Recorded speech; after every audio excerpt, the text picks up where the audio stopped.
Yo les techos, c'est Mickaël de tech2tech.fr. On se retrouve dans une nouvelle vidéo pour cette fois parler d'un petit logiciel qui s'appelle Fabs Auto Backup. Si vous me suivez depuis un moment, vous connaissez certainement le logiciel. J'en ai déjà parlé dans plusieurs articles, puisque c'est un logiciel qui va vous permettre de sauvegarder vos profils Windows. Donc tout ce qui est données, mais également la liste des imprimantes et tout ce qui est applications tierces. On va voir ça dans un instant. Je vous remontre rapidement le premier article où j'ai parlé de ça. Donc vous voyez, ça date puisque c'était le 14 octobre 2011. C'est un article où j'explique mon process de reformatage, comment je fonctionnais à l'époque, puisque je ne l'ai pas mis à jour. Ça reste sensiblement la même chose. Je reformate le PC, comment ça se passe chez le client, et, euh, et surtout comment je fais pour faire la sauvegarde des données. Est-ce que je fais une image? Est-ce que j'utilise d'autres outils? Donc j'avais parlé de Fabs Auto Backup dans cet article. Et on va voir aujourd'hui comment ça fonctionne. Fabs Auto Backup depuis a été mise à jour. Quand j'en parlais en 2011, c'était la version 3. On est maintenant à la version 6 avec beaucoup d'améliorations. Donc c'est vraiment bien. Maintenant, il prend en compte toutes les versions de Windows à partir de Windows XP. Donc vous voyez le site, malgré le fait qu'il ait l'air un peu vieillot, l'application est mise à jour très régulièrement. D'ailleurs, on peut voir ça si on va dans Notes de mise à jour. Vous voyez que la dernière mise à jour date du 20 octobre 2016, donc très récemment. Et si vous regardez, donc Fabs, en fin de compte, c'est l'auteur qui s'appelle Fabrice Parisot, met à jour très régulièrement pardon, l'outil. D'ailleurs, il est très accessible, c'est-à-dire que si vous avez des demandes particulières, si vous pensez qu'il y a des choses qui manquent dans cet outil, n'hésitez pas à lui faire un retour. Je pense qu'il appréciera grandement et il pourra du coup améliorer cet outil puisque c'est ce qu'il fait au jour le jour. Euh, donc on va tester dans cette vidéo Fabs Auto Backup 6 Pro. La différence entre la version Pro et la version non Pro, c'est qu'il y en a une qui est plutôt axée technicien informatique, administrateur système, ou enfin toutes les personnes qui sont susceptibles de faire des migrations assez régulièrement ou des sauvegardes de profil assez régulièrement. Et du coup, dans la version 6 Pro, on va pouvoir d'une part utiliser l'application de façon portable. Vous l'avez sur votre clé USB par exemple, mais vous baladez de client en client, ou directement sur un NetShare, sur un serveur ou un partage réseau. Et de plus, elle va vous permettre de sauvegarder plusieurs profils, alors que la version non pro ne le permet pas. Donc après, tout dépend ce que vous voulez faire. Si vous êtes un particulier, que voulez juste sauvegarder votre PC, votre session, vous pouvez utiliser la version standard qui est à 5 euros, je crois, quelque chose comme ça. 7,50 € pardon. Et la version Pro qui, elle, est à 45 euros, mais qui vous permettra de sauvegarder plusieurs profils. Alors, on va voir tout de suite comment ça fonctionne. Juste avant ça, on peut voir dans la présentation, ici, vous retrouverez sur le site de Fabs Auto Backup tout ce que Fabs Auto Backup est capable de sauvegarder.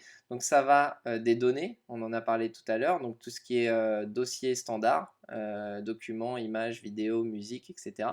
Vous pourrez également choisir d'ajouter, vous, des répertoires. Si vous mettez par exemple tout dans C2.data, vous allez pouvoir sauvegarder ce répertoire également, ou tous les répertoires que vous avez, des répertoires personnels ou des répertoires avec vos données. Ça va sauvegarder tous les navigateurs.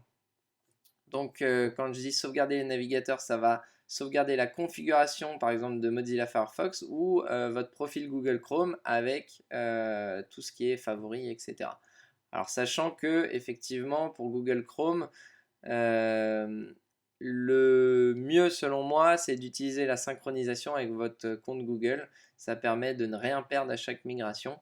Après, on a pas mal d'utilisateurs, parce que moi je l'utilise en entreprise, Fabs Auto Backup, on a pas mal d'utilisateurs qui n'utilisent pas de compte Google, qui ont par contre des signets, des bookmarks, des favoris. Et à ce moment-là, ça permet de ne rien oublier et de ne rien perdre. Et l'utilisateur final est très satisfait. Pour ce qui est des messageries, ça prend en compte la plupart des messageries. Donc vous voyez, ça passe de Outlook à Windows Live Mail, Opera Mail, IncrediMail. Il y en a un paquet et ça va sauvegarder vos PST, donc vos archives. Ça va détecter automatiquement où est votre archive et ça va la sauvegarder. Donc c'est plutôt sympa. Après, dans divers, on a tout ce qui est applications tierces, mais également les favoris réseau, les paramètres de Skype, etc. Je ne rentre pas dans les détails. Les éléments communs, donc c'est tout ce qui est bureau public et dossier public. Mais également, vous voyez, les téléchargements Steam. Et ça, il me semble que c'est arrivé récemment, mais moi je trouve ça génial parce que c'est un truc que je devais noter à la main à chaque fois, la liste des imprimantes installées, que ce soit réseau ou local. Et ben là, on retrouvera, une fois la restauration effectuée, un petit fichier avec d'une part toutes les applications installées sur l'ordinateur sur lequel on a fait la sauvegarde. Ça évite d'oublier de réinstaller certaines applications. Et on aura un petit fichier avec la liste de toutes les imprimantes que l'utilisateur avait. Donc ça permet de ne rien oublier. Et vous voyez qu'on peut ajouter des fichiers ou des dossiers dans la sauvegarde. Donc on va passer sur mon lab pour faire les tests. Donc vous voyez, là je suis sur un Windows 7 Pro. On va essayer de se mettre en plein écran. Ce sera plus agréable. Hop. Alors, hop, il ne me prend pas ma résolution, c'est pas bien grave. Hop. Donc vous voyez, là j'ai un ordinateur tout à fait standard avec des fichiers sur le bureau. Donc bien entendu, c'est des fichiers que j'ai mis à la main. Alors attendez, là, la résolution ne va pas. Voilà, parce que j'avais pas la barre démarrée. Ok. Donc un ordinateur tout à fait standard avec des données sur le bureau. Donc c'est des données que j'ai rajoutées pour faire le test.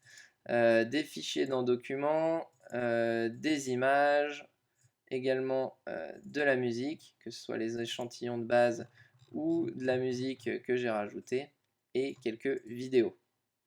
Donc tout ça c'est juste pour notre test. On a également un emplacement réseau et on a quelques imprimantes, c'est les imprimantes par défaut.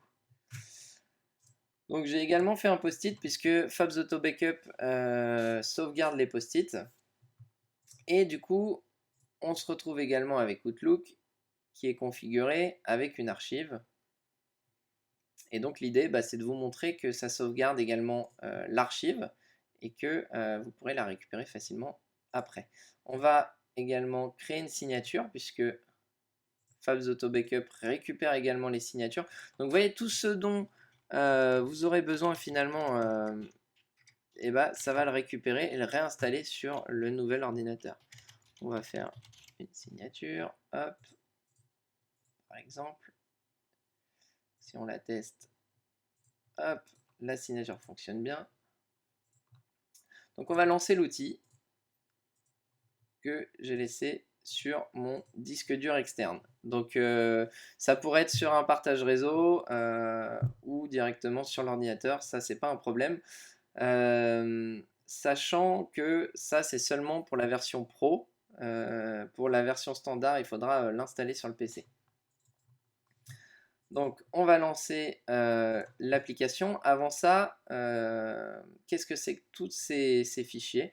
Vous allez retrouver le manuel de l'utilisateur. Alors là c'est dommage, j'ai pas Acrobat qui est installé sur l'ordinateur, donc je peux pas vous montrer à quoi ça ressemble, mais le manuel est très bien fait et très fourni, très complet, en anglais et en français. Vous allez retrouver, d'ailleurs je dis ça, mais vous voyez il a pensé à mettre un lecteur PDF, et du coup on va pouvoir lire notre manuel d'utilisation, même si on est sur un PC qui n'a pas Acrobat. Donc c'est plutôt bien pensé. On va se retrouver avec quelque chose que j'utilise assez régulièrement, c'est le Command Line Builder. Il va vous permettre de créer en fonction de ce que vous voulez sauvegarder, de créer une ligne de commande à lancer et qui va sauvegarder tout ce que vous avez demandé. Du coup, ça permet d'automatiser beaucoup plus facilement l'utilisation de Fabs Auto Backup. Donc, on peut également traduire l'outil avec le Translation Tools. Et nous, dans notre cas, on va lancer donc Auto Backup 6 Pro pour effectuer la sauvegarde de mon PC Windows 7 que on va imaginer que je vais migrer en Windows 10. Donc ici, vous pouvez choisir toutes les langues. Vous voyez qu'il est traduit en un paquet de langues. On va laisser français. On va sélectionner sauvegarder les données. Et là, il va nous lister tous les profils utilisateurs. Donc dans mon cas, j'en ai qu'un, Michael. Mais dans le cas où vous en avez plusieurs, vous allez pouvoir sélectionner tous vos profils. On va ensuite indiquer l'emplacement où on veut sauvegarder, enfin où on veut copier la sauvegarde. Donc dans mon cas, il me semble que voilà, c'est sur le E. Et il va automatiquement créer un dossier avec la variable date et le nom de l'ordinateur. Donc ça vous permet de récupérer très facilement vos sauvegardes et de savoir sur quel ordinateur vous avez sauvegardé et quel profil, puisqu'il sauvegarde également avec le nom du profil. Donc là, en l'occurrence, ce sera Mickaël. Donc ça, tout ça, ça me va bien. Je fais suivant. Il a scanné très rapidement l'ordinateur pour savoir les applications qui sont installées. Et il va automatiquement, vous voyez, décocher les applications qui ne sont pas utilisées. Dans mon cas, je n'ai pas Google Chrome sur cet ordinateur, pas Edge, et du coup, il a automatiquement décoché l'application.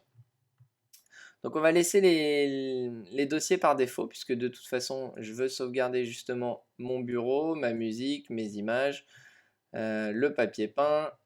On va également sauvegarder donc les favoris d'Internet Explorer. Donc si je vérifie, vous voyez, j'ai deux favoris ici, le journal du geek et Twitter, mais également Tech2Tech et Google. Donc c'est parfait, ça devrait me sauvegarder ça. On descend un petit peu, on voit qu'il a automatiquement retrouvé mon archive sans que je lui donne l'emplacement. Donc il a été recherché dans la base de registre où était mon fichier PST et du coup il le récupère, il va le copier. Hop. On redescend un petit peu. Donc on peut également, si jamais les fichiers PST sont ailleurs, on peut lui dire d'aller chercher ailleurs. C'est tout à fait possible. Il va récupérer aussi l'historique des adresses saisies. Qu'est-ce que c'est? C'est le fameux fichier NK2 qu'on avait sur Office 2003. Quand vous allez taper la première lettre de vos noms, de vos contacts, ça va les afficher. Et bah, tout ça, il le récupère également. On va le fermer. On voit qu'on aurait pu sauvegarder le profil Thunderbird, Encredimail, Postbox, etc. etc. Donc, pour moi, ça me semble pas mal. Il va sauvegarder également le pense-bête. C'est quelque chose qu'on n'a pas l'habitude de penser à sauvegarder sur les postes utilisateurs. On ne sait pas forcément s'ils l'utilisent. Là, vous ne vous souciez pas de tout ça finalement, puisque c'est Fabs Auto Backup qui va le faire pour vous et qui va sauvegarder tout ça. Donc vous voyez que ça va même jusqu'à sauvegarder les paramètres de Logitech Setpoint ou les paramètres de Microsoft IntelliPoint. Donc c'est plutôt pas mal. Il sera également possible de sauvegarder les mots de passe réseau s'il y en avait. Là, c'est pas le cas. Mais dans ces cas-là,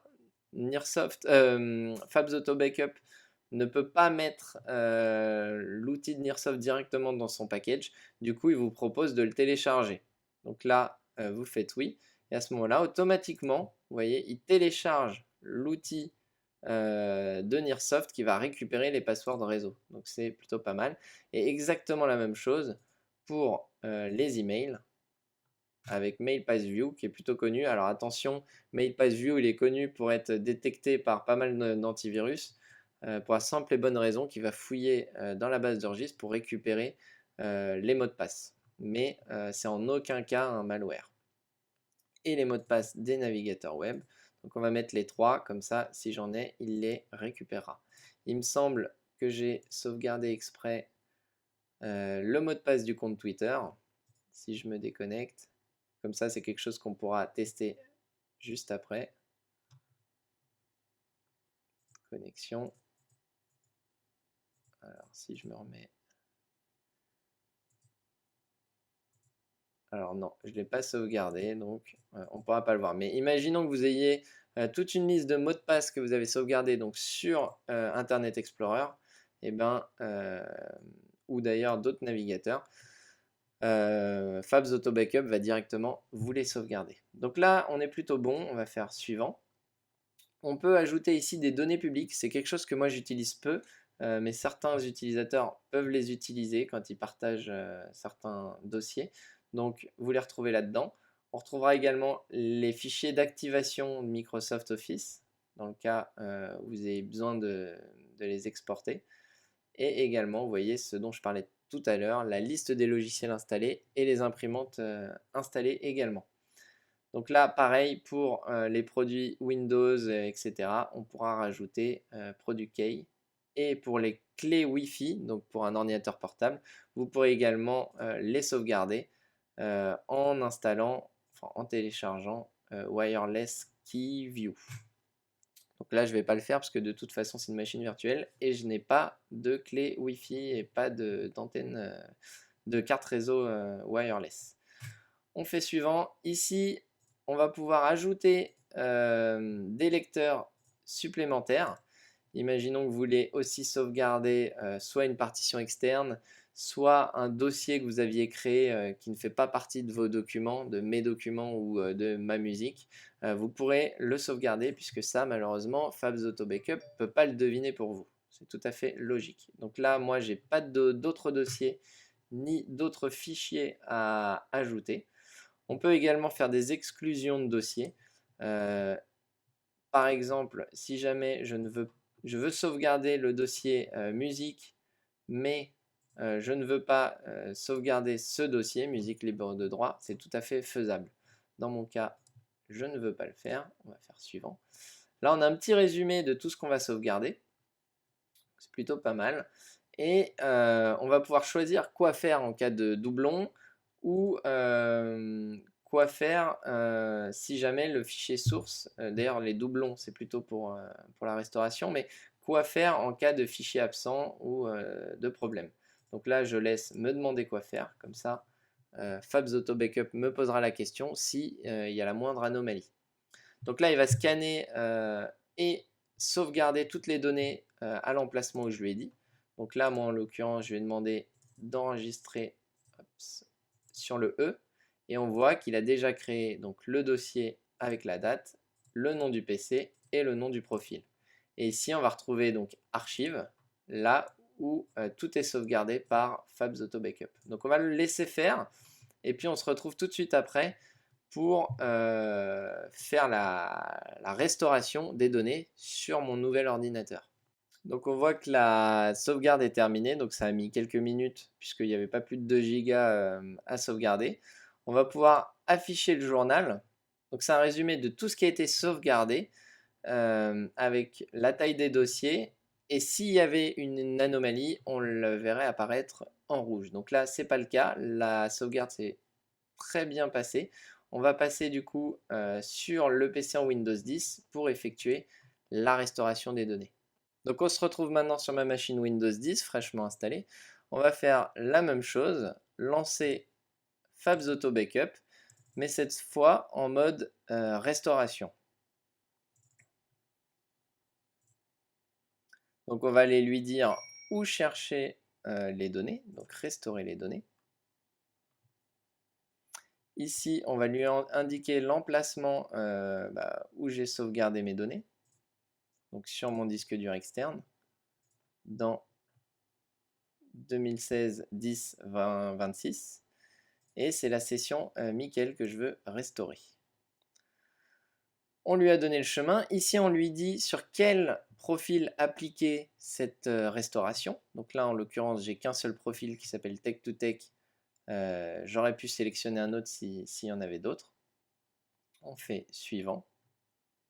D'ailleurs, je vois, on peut même créer un compte utilisateur. On va faire ça, par exemple, qui s'appellera Mickel, donc le même nom que de la session, avec un mot de passe ou non. et s'il est administrateur ou pas. On fait suivant. Donc là, ça va créer automatiquement le compte utilisateur. Et à ce nouveau compte utilisateur, on va lui restaurer toutes les données qu'on a sauvegardées. Donc je ne reviens pas dessus puisqu'on a déjà vu tout à l'heure. On voit qu'il va restaurer bien les données d'Outlook. Donc on va faire suivant. Ici, pareil, on voit que tout ce qui était coché tout à l'heure est de nouveau coché. Et pareil, là, on va lui dire de me demander quoi faire si jamais un fichier existe déjà, par exemple. On fait lancer. Et là, automatiquement, il va restaurer toutes les données que j'ai sauvegardées tout à l'heure sur ma machine Windows 7. Donc, ça marche dans tous les sens. C'est-à-dire que si vous voulez sauvegarder un Windows XP vers Windows 7, un Windows XP vers Windows 10, ça fonctionnera.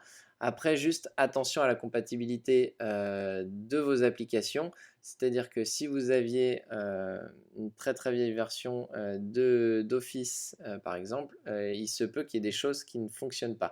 Normalement, il a tout pris en compte. Je parle de Fabrice, le créateur du logiciel, pour que ça fonctionne dans tous les cas. Mais ça peut arriver qu'il y ait des soucis. Encore une fois, s'il y a un souci, n'hésitez pas à le contacter. Il y a le support qui est là pour ça et il est plutôt réactif. Donc là, on voit que les données sont en train de se charger. On va revenir une fois que ce sera terminé. Donc ça y est, la copie est terminée, enfin la restauration des données est terminée. C'est un peu l'effet démo puisque d'habitude ça se passe plutôt bien. Là, on peut voir que j'ai 6 erreurs, 6 avertissements. Donc c'est bien aussi parce que ça vous permet de voir comment ça réagit en cas de conflit ou en cas de problème. Si on remonte un peu plus haut, on voit ici qu'on a quelques erreurs. C'est sur toute la partie signature Outlook. Il n'a pas réussi à copier les signatures. Donc pourquoi je ne sais pas. C'est peut-être l'antivirus qui l'a fait chier, mais bon, sur cette partie, ça me paraît étonnant. On peut voir également donc dans le fichier journal, donc les logs, et on va retrouver du coup les mêmes erreurs.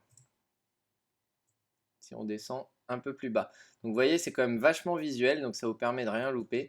Et là, on voit bien que c'est sur tout ce qui est les fichiers de signature. J'ai peut-être ma petite idée. Il n'a pas réussi en fait à copier les fichiers puisque le dossier signature n'existe pas encore étant donné que c'est une nouvelle session. Il est possible que ce soit ça. On va regarder du coup, on va quitter. Ici, on retrouve la liste des imprimantes qui étaient installées sur mon ancien PC. Donc, si je double-clique dessus, ça devrait s'ouvrir.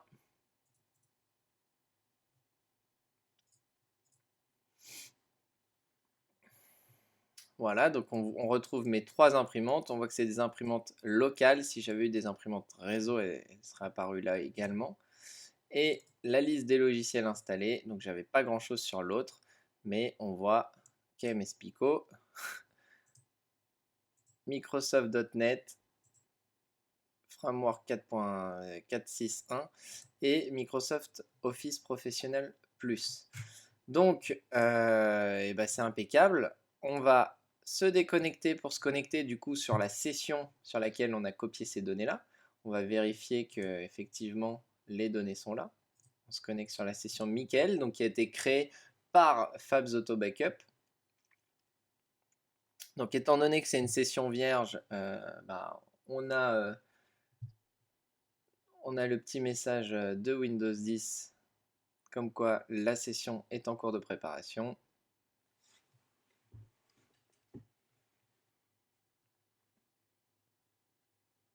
Et nous voilà sur notre nouvelle session. Donc on retrouve bien tous nos raccourcis qu'on avait. On retrouve également la liste des imprimantes et des logiciels qui étaient installés sur l'ancien PC, le log de restauration et également 3 fichiers texte dans lesquels vous retrouverez les mots de passe de messagerie, le mot de passe on va l'ouvrir, hein, sur celui-là il n'y a rien. Dans celui-ci, c'est les mots de passe des networks, des netshare. Donc là, on voit que ça fonctionne effectivement plutôt bien, puisqu'il me les a retrouvés. Et les mots de passe browser, donc on voit bien qu'on retrouve mon login et mon mot de passe pour Twitter. Donc ça marche plutôt bien, il y a juste celui de la messagerie qui n'a pas été pris en compte. On va d'ailleurs la lancer du coup. Je ne pense pas...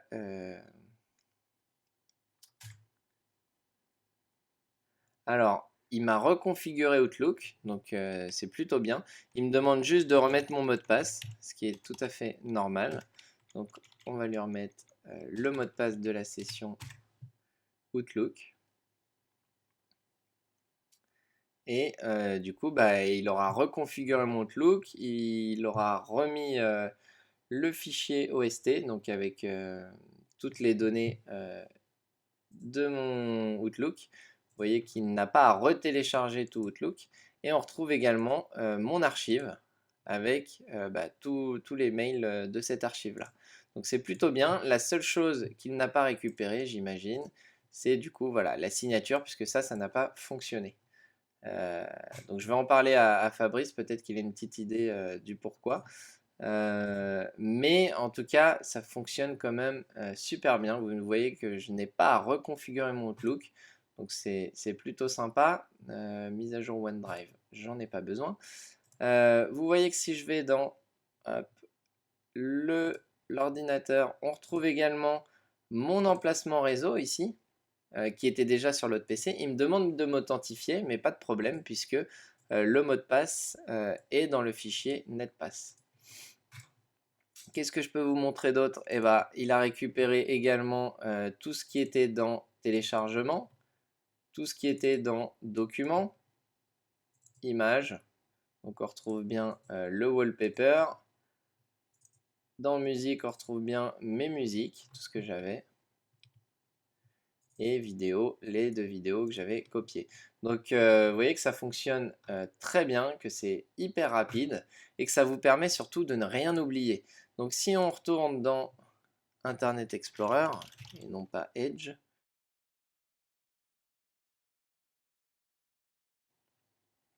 on va retourner dans les favoris. Si j'affiche le volet de favoris, on retrouve nos 2 favoris, le journal de geek et Twitter, et également dans les favoris Tech2Tech, Tech2Tech et Google. Vous voyez que ça permet de rien oublier. Donc on a fait le tour de l'application. Une dernière chose qu'on n'a pas regardé ensemble, c'est la fonction transfert de données.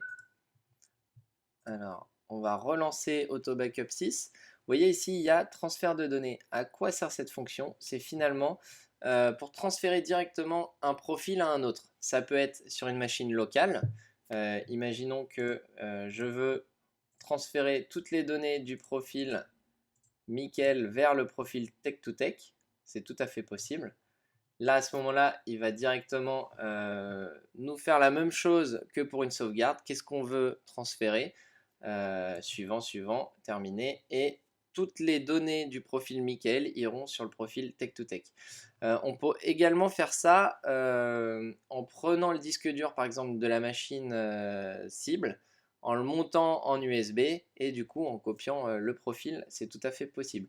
Donc, vous voyez, Fabs Auto Backup, malgré que ce soit un tout petit outil, que ça pèse pas bien lourd, vous voyez, il y en a pour un peu plus de 8 mégas.